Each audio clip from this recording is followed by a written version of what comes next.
আজকে আমি একটি ভর্তার রেসিপি শেয়ার করব, কোনো হোটেল স্টাইলে না, একেবারে গ্রামের বাড়ির ঘরোয়া স্টাইলে আমি মসুর ডাল ভর্তার রেসিপি শেয়ার করব। হ্যালো এভরিওয়ান, আসসালামু আলাইকুম।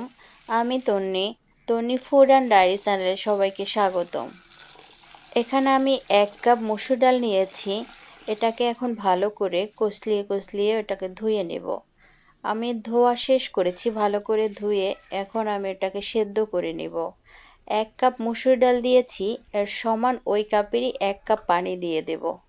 দিয়ে হালকা একটু হলুদ দিয়ে দেব, একটু লবণ দিয়ে আমি সেদ্ধ করে নিব এটাকে। এটা ভালোভাবে সেদ্ধ হলে তখন আমি এটাকে তুলে নেব। এ পর্যায়ে আমি একবার নাড়াচাড়া করে দিয়ে আবার ঢেকে দিব। আমার ডালটা সেদ্ধ হয়ে গেছে, দেখুন মাশাআল্লাহ কতটা সুন্দর হয়ে সেদ্ধ হয়ে গেছে, সব ডালটা সেদ্ধ হয়ে গেছে। এখন আমি এটাকে নামিয়ে নেব। এদিকে আমি পরিমাণ মতো সরিষার তেল দিয়ে তার মধ্যে 1 কাপের মতো পেঁয়াজ বেরেস্তা করে নেব। লাল করে আমি ভেজে নিয়েছি, আর আগে থেকেই আমার শুকনো মরিচ ভাজা ছিল। আমি এটাকে এখন ভালো করে গুঁড়ো করে নেব। আমি এখানে 5 থেকে 6টার মতো শুকনো মরিচ নিয়েছি। যে যেরকম ঝাল খায় সেরকম মরিচ নিয়ে নেবেন। আমি এটাকে এখন ভর্তা করে নিব।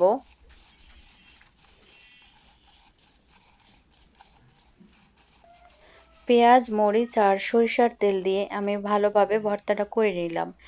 এবার আমি ডালগুলোর মধ্যে মরিচ ভর্তাগুলো সব দিয়ে দিব। দিয়ে এটাকে ভালো করে মাখিয়ে নিব। এর মধ্যে দিয়ে দিব সরিষার তেল। দিয়ে সুন্দর করে মাখিয়ে আমি এটাকে এখন একটা একটা করে গোল বলের মতো করে নিব। আমার ভিডিও যদি ভালো লেগে থাকে তাহলে আমার চ্যানেলটি সাবস্ক্রাইব করে দিবেন, একটি লাইক একটি কমেন্ট করে যাবেন। এ পর্যায়ে আমি বিদায় নিচ্ছি। আমি তন্নি। আবার দেখা হবে অন্য কোনো ভিডিওতে। আল্লাহ হাফেজ।